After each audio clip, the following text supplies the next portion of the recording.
Just a quick warning before we start, this video is all over the place. We've now lost the spare phone that had all of the footage on it, so now we've just pieced together whatever clips we could find to make this one. So it's going to be more of a broad overview.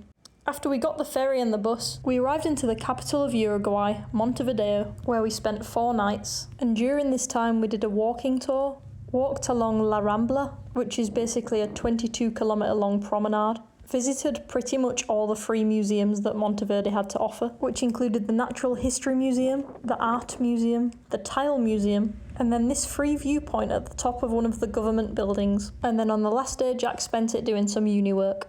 All in all, we thought Montevideo was overpriced and underwhelming, so it was on to the next place, the capital of Paraguay, Asunción. But not before a night of sleeping on an airport bench. After an uncomfortable night's sleep, we arrived in Paraguay, where we stayed for 2 nights. And again, there wasn't a lot to do. So we tried out their famous mate tea, which was pretty gross. Had a wander around the town centre. Then we visited the botanical gardens, where they had this wide variety of very strange looking stuffed animals, which we could only assume were taxidermied by a person who'd never actually seen an animal before.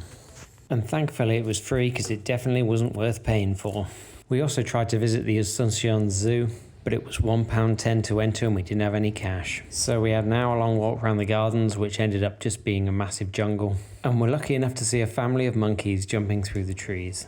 And that evening we went for a rodizio grill, which is a large buffet with all-you-can-eat meat, which was absolutely delicious. Early the next morning we got up and headed to the bus station, as it was time to travel to the border town of Ciudad Este, where we only had the afternoon to visit as we were heading on to Brazil. After dropping our bags at the accommodation, we booked an Uber and headed to Monday Falls, a 45-metre high waterfall on the border between Paraguay and Argentina.